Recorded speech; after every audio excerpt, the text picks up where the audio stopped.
Friends, welcome to my channel. ಇವತ್ತು french fries ಯಾವ ಥರ ಮಾಡೋದು ಆಲೂಗಡ್ಡೆ ಸ್ನ್ಯಾಕ್ಸ್ನ ನೋಡೋಣ ಬನ್ನಿ. ಮೊದಲಿಗೆ ಆಲೂಗಡ್ಡೆ ರಿಮೂವ್ ಮಾಡೋದ್ರಲ್ಲಿ ರಿಮೂವ್ ಮಾಡ್ಕೊಳ್ಳೋಣ. ಈಸಿಯಾಗಿ ಮಾಡ್ಬೋದು ಮನೇಲೇನೆ.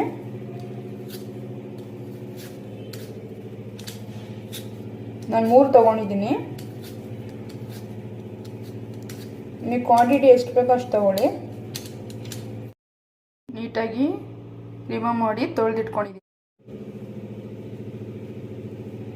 ಇವಾಗ ಸಣ್ಣ ಸಣ್ಣದಾಗಿ ಹೆಚ್ಕೋಬೇಕು.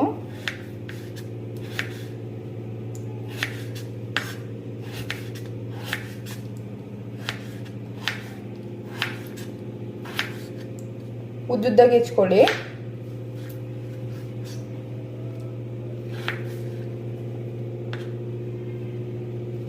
ಸಣ್ಣ ಸಣ್ಣದಾಗಿ ಕಟ್ ಮಾಡಿಕೊಂಡ್ರೆ ಬೇಯೋದಕ್ಕೆ ಈಸಿ ಆಗುತ್ತೆ.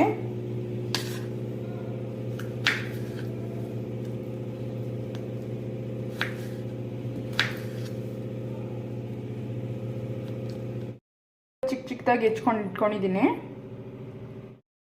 ನೀರು ಕಾಯಕ್ಕೆ ಇಟ್ಟಿದ್ದೀನಿ. ಅದೊಂದು ಸ್ವಲ್ಪ ಬೇಯಿಸ್ಕೋಬೇಕು ಆಲೂಗಡ್ಡೆನ. ಬಿಸಿನೀರಿಗೆ ಹಾಕಬೇಕು, ತಣ್ಣೀರಿಗೆ ಹಾಕಬಾರ್ದು. ಈ ಥರ ನೀರು ಕುದ್ದಿದೆ. ಇವಾಗ ಹಾಕ್ಕೊಳ್ಳೋಣ.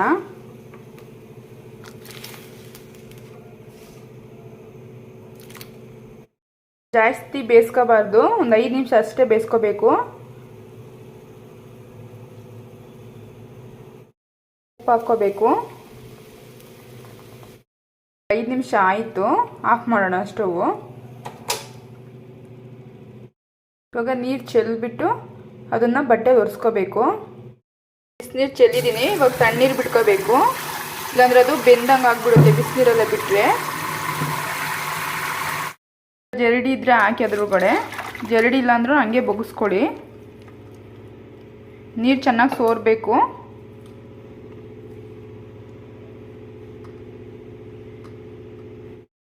ನೀರು ಚೆನ್ನಾಗಿ ಸೋರಬೇಕು.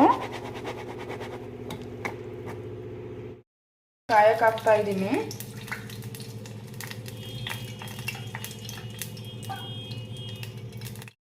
ಎಣ್ಣೆಯಲ್ಲಿ ಲೋ ಫ್ಲೇಮಲ್ಲಿ ಇಟ್ಟಿದ್ದೀನಿ ಕಾಯಕ್ಕೆ. ಈ ಕಡೆ ಇವಾಗ ಆಲೂಗಡ್ಡೆಗೆ ಮಿಕ್ಸ್ ಮಾಡ್ಕೊಂಡು ಈ ಥರ ನಾನು ಟವಲ್ ತೊಗೊಂಡಿದ್ದೀನಿ. ಇಲ್ಲ ಕಾಟನ್ ಟವಲೆಲ್ಲ ತಗೊಳ್ಳಿ. ಈ ಥರ ಒರೆಸ್ಕೋಬೇಕು ನೀಟಾಗಿ. ನೀರಿರಬಾರ್ದು.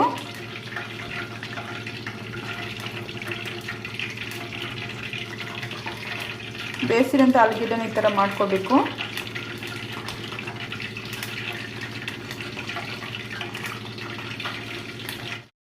ಇವಾಗ ಒಂದು ಬಟ್ಲಿಗೆ ಹಾಕೊಳ್ಳೋಣ. ತೆಗೆದು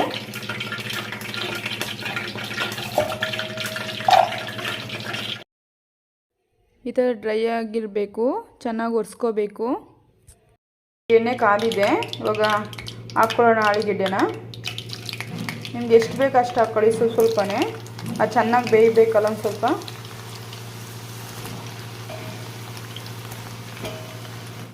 ಲೋ ಫ್ಲೇಮಲ್ಲೇ ಬೇಯಿಸ್ಕೊಳ್ಳಿ ನೀಟಾಗಿ. ಒಂದು 5 ನಿಮಿಷ ಬೇಯಲಿ ಚೆನ್ನಾಗಿ. 15 ನಿಮಿಷದಲ್ಲೆಲ್ಲ ಆಗೋಗುತ್ತೆ. ಈಸಿಯಾಗಿ ಮಾಡ್ಬೋದು. ಬಿಸಿ ಬಿಸಿಲು ತಿಂದರೆ ತುಂಬ ಕ್ರಿಸ್ಪಿಯಾಗಿರುತ್ತೆ.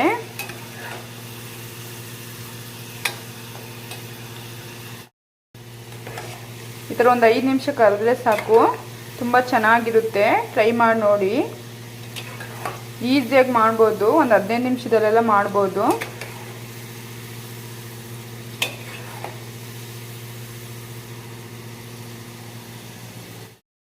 ಆಗಿದೆ. ಸ್ಟವ್ ಆಫ್ ಮಾಡ್ಕೊಳ್ಳಿ.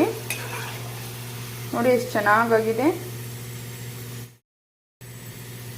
ಈಸಿಯಾಗಿ ಮಾಡ್ಬೋದು. ನಾನು ಸ್ವಲ್ಪನೇ ಮಾಡಿದ್ದೀನಿ. ನಿಮಗೆ ಬೇಕಾದರೆ ಜಾಸ್ತಿ ಮಾಡ್ಕೋಬೋದು. ಚೆನ್ನಾಗಿದೆ. ಇದ್ರ ಮೇಲ್ಗಡೆ ಒಂದು ಸ್ವಲ್ಪ ಉಪ್ಪು ಖಾರ ಹಾಕಬೇಕು. ಮಿಕ್ಸ್ ಮಾಡಿಬಿಟ್ಟು ಫ್ರೆಂಚ್ ಫ್ರೈಸ್ ರೆಡಿ. ಪ್ಲೀಸ್ ಇಷ್ಟ ಆದರೆ ಲೈಕ್ ಮಾಡಿ, ಶೇರ್ ಮಾಡಿ, ಸಬ್ಸ್ಕ್ರೈಬ್ ಮಾಡಿ. ತುಂಬ ಚೆನ್ನಾಗಿರುತ್ತೆ. ಟ್ರೈ ಮಾಡಿ.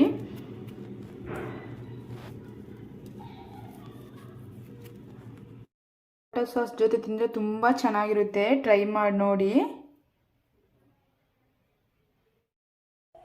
ಇಷ್ಟ ಆದರೆ ಲೈಕ್ ಮಾಡಿ, ಶೇರ್ ಮಾಡಿ, ಸಬ್ಸ್ಕ್ರೈಬ್ ಮಾಡಿ. Thank you.